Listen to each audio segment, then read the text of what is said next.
नमस्कार. नमस्कार. आपलं नाव काय, पद काय? मी दोंडो गावरे, ग्राम महसूल अधिकारी, खडकुंबे, घाटघर. आणि आपलं? मंडळ अधिकारी श्री देशटेवार. आणि आपलं? पोलीस पाटील खडकुंबे, बाळू करवंदे. ठीक आहे. आज आपण या ठिकाणी आलात पाटबंधारे क्षेत्रामध्ये, धरण क्षेत्रात किंवा इकडं डोंगराला वगैरे चेक केलं अनधिकृत उत्खननाबाबत. काय नक्की केली कारवाई आज? आता आम्ही धरण क्षेत्रामध्ये गेलो होतो. आम्ही त्या ठिकाणी पाहणी केली. तिथे का वाहनं काय आढळून आलेले नाहीत. आणि तरी आम्ही इरिगेशनच्या अधिकाऱ्यांना सांगितलेलं आहे, पण इरिगेशनचे अधिकारी पण आलते आणि त्यांचं पण लक्ष आहे की ठेवलं पाहिजे, इरिगेशन धरणातून माती उत्खनन झालं नाही पाहिजे. परंतु आता आम्ही त्यांचं पण नियुक्ती केलेले, आदेश काढले त्यांनी, त्यांच्या अधिकाऱ्यांनी, आमचे पण अधिकाऱ्यांनी काढलेले. आम्ही दोघांचे संयुक्त आम्ही कारवाई करू.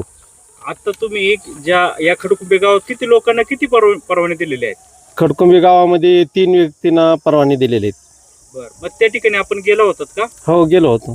काय आढळून आलं तिथं? तिथे उत्खनन झालेले दिसून आलेलं आहे, परंतु त्यांचं उत्खनन त्यांच्या दिलेल्या राईटीप्रमाणे पूर्ण होत आलेले दिसून आलेले.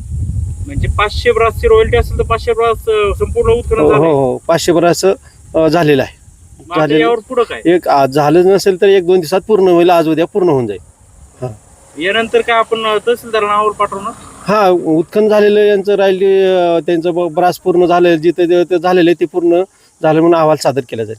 आता तिन्ही ठिकाणी ब्रास पूर्ण झालेत का 500 ब्रासची? हो, 3ही ठिकाणी झालेले. मग आता आपली काय कारवाई? मग आता हे पूर्ण झाले, मग आता जी काही वाहतूक चालेल तर त्यावर काय करणार? आता आम्ही रिपोर्ट देऊन टाकणार. जे इथले एवढं उत्खनन झालेलं आहे, यांचं माप पूर्ण झालेलं आहे, त्यामुळे इथून त्यांचा परवाना येवा, थांबावा. आणि जर आता इथून पुढे, म्हणजे आता तर तुम्ही सांगताय की सगळ्यांचं पूर्ण झालंय, मग होणारी वाहतूक ही अनधिकृत का अधिकृत? ते आता होणारी वाहतूक अनधिकृतच राहणार. त्याच्यावर काय कारवाई होते? आता आम्ही कसं आहे, आम्ही तर कारवाई करूच, परंतु इरिगेशन आमच्या हद्दीत कुठं उत्खनन होणार नाही. परंतु इरिगेशनच्या हद्दीमध्ये धरण क्षेत्रात, माणिकडो धरण क्षेत्रामध्ये उत्खनन होणार, हे तिथूनच माती काढल्या जातो. परंतु की इरिगेशनवाल्यांनी पण लक्ष देणं गरजेचं आहे. त्यामुळं त्यांच्या हद्दीत धरण क्षेत्र आहे, उत्खनन तिथूनच होतंय, त्यांनी पण लक्ष देणं गरजेचं आहे. आता जर गाड्या जर दिसल्या म्हणजे वाहतूक करणाऱ्या, तर त्या अनधिकृत समजायच्या, हो, त्याच्यावर कारवाई होणार? हो, हो, होणार, नक्कीच होणार.